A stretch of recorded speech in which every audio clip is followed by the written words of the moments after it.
আচ্ছা, ভারতের যে বিশাল বন আর তার বন্য প্রাণী, সেগুলো কি শুধুই প্রকৃতির সৌন্দর্য?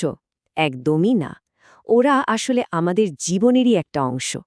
আজকের এই আলোচনায় আমরা ঠিক এটাই খুঁজে দেখব। কিভাবে এই জীববৈচিত্র্য আমাদের টিকিয়ে রেখেছে আর আমরাই বা কিভাবে একে রক্ষা করতে পারি। ইজি লার্নিংয়ের সবাইকে স্বাগত। চলুন আজ আমরা ভারতের বন আর বন্যপ্রাণীর এক অসাধারণ জগতের গভীরে ডুব দিই আর দেখি কিভাবে এই জীবনের জালটা আমাদের সবার অস্তিত্বের ভিত্তি হয়ে দাঁড়িয়ে আছে। চলুন আমাদের আলোচনাটা শুরু করি উত্তর পূর্ব ভারতের ল্যাপচা সম্প্রদায়ের একটা লোকসঙ্গীত দিয়ে। কি দারুণ কথা, তাই না? বলছে, প্রভু, আপনি তো সঙ্গীতের স্রষ্টা। আমি যেন ঝর্ণা, নদী, পাহাড়, জঙ্গল সবকিছুর মধ্যে থেকে আপনার সঙ্গীত খুঁজে নিতে পারি। এই গানটা আসলে প্রকৃতির প্রতি একটা গভীর ভালোবাসার কথা বলে, একটা শ্রদ্ধার কথা বলে, আর ভারতের বন রক্ষার চেষ্টার মূলে কিন্তু এই অনুভূতিটাই কাজ করে। তো প্রথমেই চলুন বুঝে নিই এই জীবন জাল বা ইকোলজিক্যাল সিস্টেম জিনিসটা আসলে কি। এটা কিন্তু শুধু বইয়ের একটা কঠিন শব্দ নয়, এটা আমাদের সবার একসঙ্গে বেঁচে থাকার মূল মন্ত্র। দেখুন, এই বাস্তুতন্ত্র মানে হল একদম ছোট্ট অণুজীব থেকে শুরু করে বিশাল তিমি পর্যন্ত সব প্রাণের এক জটিল বাঁধন। আর সবচেয়ে গুরুত্বপূর্ণ বিষয়টা কি জানেন? আমরা মানে মানুষ এই জালের বাইরে একদমই নই। আমরাও এর একটা অংশ। আর আমাদের প্রত্যেকটা কাজ, তা সে ভালো হোক বা মন্দ, পুরো সিস্টেমটার ওপর কিন্তু প্রভাব ফেলে। আচ্ছা, তাহলে প্রশ্ন হলো, এই যে সিস্টেমটার কথা বলছি, এটা আমাদের ঠিক কী কাজে লাগে? আরে যা ছাড়া আমরা এক মুহূর্ত চলতে পারবো না। যেমন ধরুন, আমরা যে শ্বাস নিই, সেই বাতাসটা, যে জলটা পান করি, বা যে মাটি আমাদের খাবার জোগায়, সব তো এমনি সিস্টেম থেকেই আসে। সোজা কথায়, এগুলো ছাড়া পৃথিবীতে আমাদের বেঁচে থাকাই তো সম্ভব না। বেশ, এই যে আমরা পুরো পৃথিবীর কথা বললাম, এবার চলুন একটু আমাদের দেশের দিকে ফোকাস করি, ভারতের দিকে। ভারত কিন্তু জীববৈচিত্র্যের দিক থেকে একটা রত্ন ভাণ্ডার, কিন্তু এই সম্পদটাই আজ এক বিরাট সংকটের মুখে দাঁড়িয়ে। একবার ভাবুন তো, একদিকে হিমালয়ের বরফে ঢাকা তুষারচিতা, অন্যদিকে পশ্চিম ঘাটের ঘন জঙ্গল।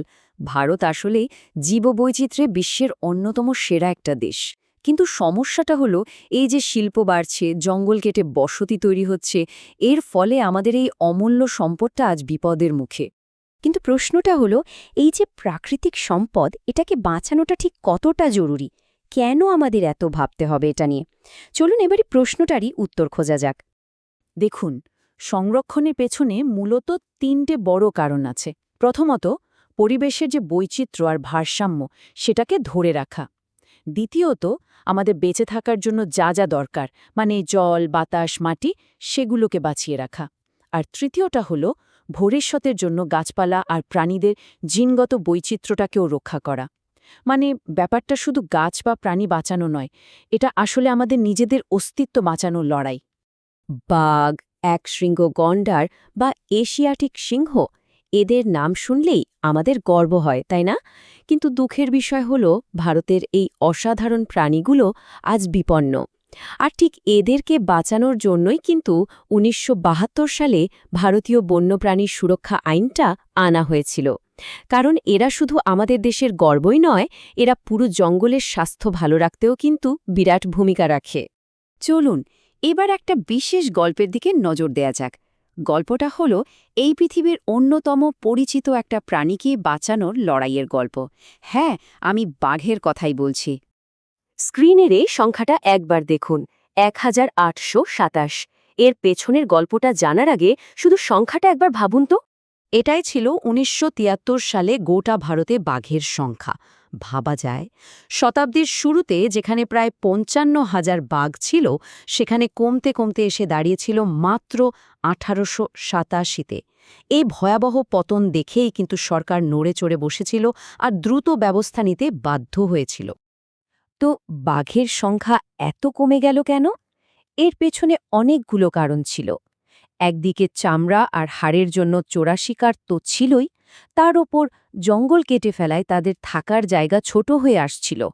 জঙ্গলে তাদের শিকারও কমে যাচ্ছিল, আর মানুষ তো আস্তে আস্তে তাদের এলাকাতেও ঢুকে পড়ছিল। সব মিলিয়ে একটা ভয়ঙ্কর পরিস্থিতি। এই সংকটটা মোকাবিলার জন্যই ১৯৭৩ সালে শুরু হয়েছিল প্রজেক্ট টাইগার। আর এই লক্ষ্যটা কিন্তু শুধু বাঘ বাঁচানো ছিল না, লক্ষ্যটা ছিল আরও বড়, বাঘের পুরো বাসস্থানটাকেই রক্ষা করা। কারণটা খুব সহজ, একটা বাঘকে বাঁচাতে হলে তার পুরো জঙ্গলটা, তার খাবার সবকিছুকেই তো বাঁচাতে হবে, তাই না? আচ্ছা, বাঘের গল্প তো শুনলাম। এবার চলুন ফোকাসটা একটু অন্য দিকে ঘোরানো যাক। এবার আমরা সেই সব সাধারণ মানুষদের কথা বলবো যারা তাদের পরিবেশকে বাঁচানোর দায়িত্বটা নিজেদের কাঁধেই তুলে নিয়েছেন। ভারতের অনেক আদিবাসী সম্প্রদায়ের কাছে জঙ্গল কিন্তু শুধুই একটা জঙ্গল নয়, ওটা তাদের বাড়ি, তাদের জীবন, তাদের জীবিকা, সব কিছুই প্রজন্মের পর প্রজন্ম ধরে এই জঙ্গলের সাথেই জড়িয়ে আছে। তাই তাদের কাছে জঙ্গল বাঁচানো মানে আসলে নিজেদের সংস্কৃতি আর ভবিষ্যৎকে বাঁচানো। এর সবচেয়ে বড় উদাহরণগুলোর একটা হলো বিখ্যাত চিপকো আন্দোলন, মনে আছে তো? যেখানে স্থানীয় মানুষ, বিশেষ করে মহিলারা, গাছ কেটে ফেলা আটকাতে গাছগুলোকে আক্ষরিক অর্থেই জড়িয়ে ধরেছিলেন। এই আন্দোলনটা দেখিয়ে দিয়েছিল যে মানুষ একজোট হলে কত বড় পরিবর্তন আনতে পারে, কিভাবে নিজেদের পরিবেশকে নিজেরাই রক্ষা করতে পারে। এমন আরও অনেক দারুণ দারুণ সাফল্যের গল্প আছে। যেমন ধরুন, স্যারিস্কা টাইগার রিজার্ভের গ্রামবাসীরা, তারা খনির বিরুদ্ধে লড়েছিলেন বন্যপ্রাণী আইনকে হাতিয়ার করে। বা ধরুন আলোয়ার জেলার 5টা গ্রাম, তারা নিজেরাই একসাথে মিলে 1200 হেক্টরের একটা অভয়ারণ্য তৈরি করে ফেলেছে। এই উদাহরণগুলো এটাই দেখায় যে সাধারণ মানুষ চাইলে সরকারি সাহায্য ছাড়াই অনেক কিছু করতে পারে। এই সাফল্যগুলো থেকে আমরা কি শিখতে পারি? স্থানীয় মানুষেরা বেশ কিছু কার্যকরী পদক্ষেপ নিতে পারেন, যেমন সবাই মিলে দল তৈরি করে নষ্ট হয়ে যাওয়া জঙ্গলকে আবার আগের অবস্থায় ফিরিয়ে আনা, জঙ্গলের সম্পদ ব্যবহারের জন্য স্পষ্ট নিয়মকানুন তৈরি করা, আর অবশ্যই পরিবেশ বান্ধব চাষবাস আর দেশীয় গাছপালা লাগানোর উপর জোর দেওয়া। এতক্ষণ তো আমরা বড় বড় কথা বললাম, সম্প্রদায়ের কথা বললাম, কিন্তু শেষ পর্যন্ত দায়িত্বটা তো আমাদের সবার। তাই চলুন এবার এমন কিছু সহজ উপায় নিয়ে কথা বলি যা দিয়ে আমরা প্রত্যেকেই এই কাজে একটু হলেও সাহায্য করতে পারি। দেখুন, বড় কোনো পরিবর্তন আনার জন্য কিন্তু বিশাল কিছু করার দরকার নেই। খুব সহজ 3টে কাজ আমরা সবাই করতে পারি। 1. নিজেদের এলাকায় দেশীয় গাছপালা লাগানো।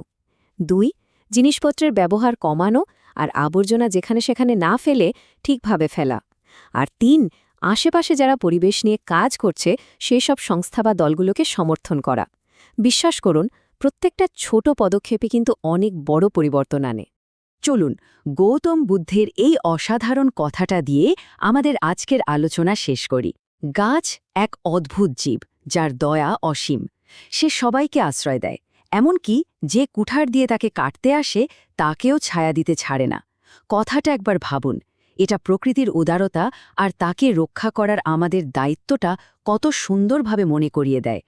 তো প্রকৃতি আর পরিবেশ রক্ষার মতো এমন আরও অনেক জরুরি বিষয় নিয়ে জানতে হলে আমাদের চ্যানেল ইজি লার্নিং অবশ্যই সাবস্ক্রাইব করুন। আর সবশেষে একটাই কথা মনে রাখবেন, এই জীবনের জালটা কিন্তু আমাদের সবার। ধন্যবাদ।